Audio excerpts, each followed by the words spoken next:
Rhythm games traditionally have fit a very important niche, and that niche has managed to acquire some great titles on the Switch, like Voez, Demo, Cadence of Hyrule, and surprisingly, Avicii Invector.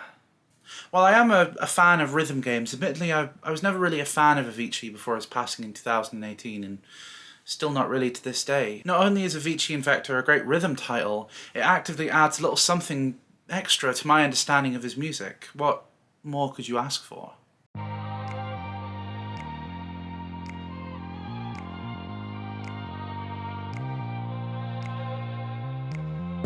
Feeling somewhere between Interstellar 5555, the Daft Punk tie-in album, and a classic rhythm game, Avicii Invector imbues every second with a rather charming style. The story is one of a lone adventurer travelling through the galaxies looking for a chocolate bar. Yeah, it doesn't really take itself very seriously, but that's part of its charm.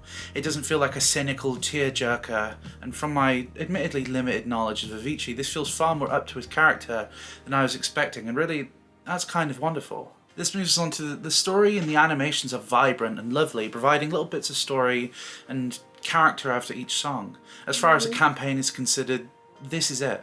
It won't give you a story that feels unheard of or brilliant, but it will give you something to work on as you make your way through each track. It gives you a nice break from the music just to sit back and watch, which is surprisingly rewarding. Enough of that, let's get to the gameplay. The gameplay loop is split into two main segments, the rhythm segment and the flight segment.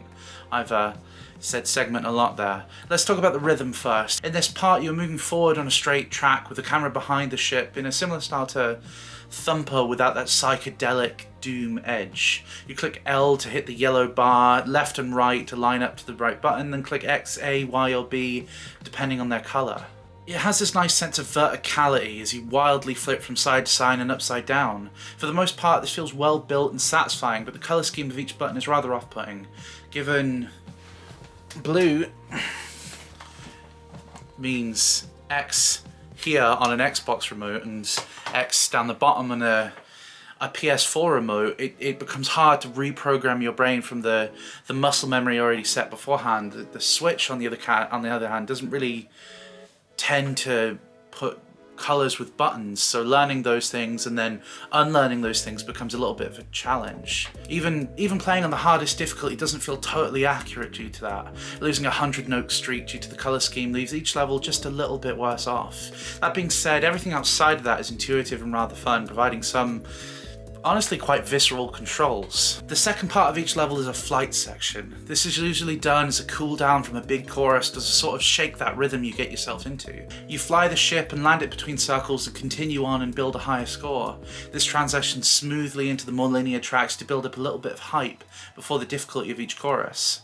There is fundamentally a real sense of joy to each track as you transition from flying in between asteroids or jumping to the chorus. It also has a wide track list, none of which I can put into this video due to copyright, that takes you through Avicii's hits, career and progression.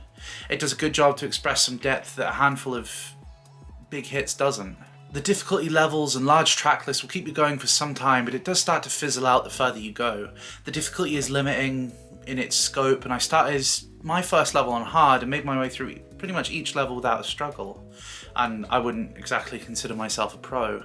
There's range for a skill ceiling here, but I don't believe the songs really show that. I definitely got better with time, but the tracks don't challenge that to the point of discomfort. What I'm saying is, it doesn't have its through the fire and flames moment.